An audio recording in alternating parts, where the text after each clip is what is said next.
When I first reconnected with Ryan, my old friend, I never imagined the truth would come back to haunt me. It started innocently, a message on social media, a few polite exchanges about how life had changed since college. My husband, Daniel, noticed me smiling at my phone one night and asked who it was. I said, "Just an old friend." That small lie planted the first seed of disaster. At first, it was harmless. Ryan and I talked occasionally, sharing stories about our jobs, our families, and random memories from the past. But deep down, I knew I was hiding something important. Ryan wasn't just an old friend. He was my ex-boyfriend, someone I had once loved deeply. Our breakup had been painful, and though I had moved on, there was still an emotional trace left behind, a ghost of what once was. As the weeks turned into months, Daniel began noticing how distracted I had become. He would talk about his work or our baby's upcoming arrival, and I would nod without really listening. My phone would buzz, and my eyes would immediately go to it. He never accused me directly, but I could feel his growing suspicion. His silence spoke louder than words. Things started unraveling one afternoon when Daniel came home early from work. I was sitting on the couch, phone in hand, texting Ryan about something trivial. I didn't hear the door open until Daniel's voice broke through. "Who's Ryan?" My blood froze. I stammered. "He's just an old friend from college." He stared at me for a long moment, then said quietly, "Old friend or something more?" That night, we argued. I confessed that Ryan and I had dated years ago but insisted that there was nothing romantic between us now. Daniel's expression was unreadable. He didn't yell, he simply nodded and said, "I see." His calmness frightened me more than any anger could have.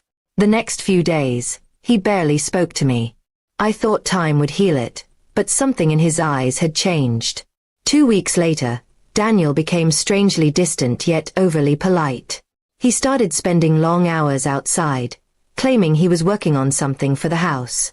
I asked what he was doing, but he would smile and say, "You'll see soon." His tone felt wrong, too controlled, too deliberate. I began to feel uneasy. Then one evening, I saw a message pop up on his phone while he was in the shower. It was from someone named Tom. "Everything's ready. Just say when." My heart raced. I didn't know who Tom was, but the message sounded serious. I asked Daniel about it, but he brushed it off with a tight smile. "Just a surprise," he said. Days passed, and Daniel's behavior became more unpredictable. He cleaned the garage, checked our finances, and made quiet phone calls late at night. One morning, I noticed he'd packed a small suitcase and placed it near the door.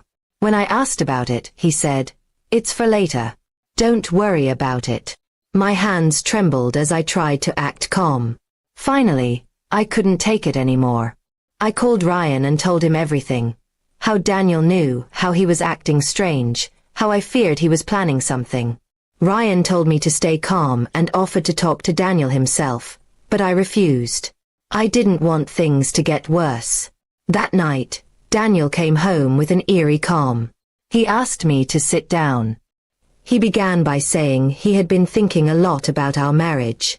"You lied to me," he said softly, "but I also realized something. I wasn't really listening to you either.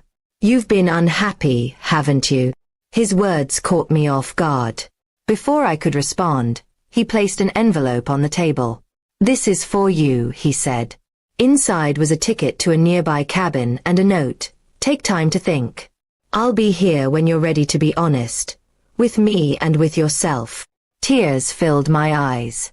For weeks, I had feared revenge, some cruel act to punish me. But instead, Daniel's revenge was emotional. He made me face what I had done. The deception, the distance, the lack of trust. His calm decision to step back hurt far more than any anger could have. I went to the cabin the next day, as he'd asked. Alone with my thoughts, I realized that my lie wasn't just about hiding an ex. It was about hiding part of myself. My fear of losing control, my insecurity about our relationship, and my weakness in confronting the truth.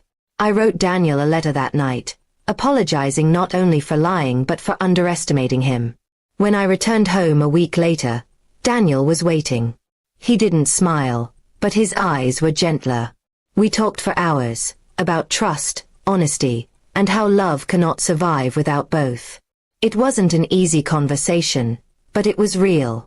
Now, as I stand in our nursery, 8 months pregnant, I know the road ahead won't be perfect.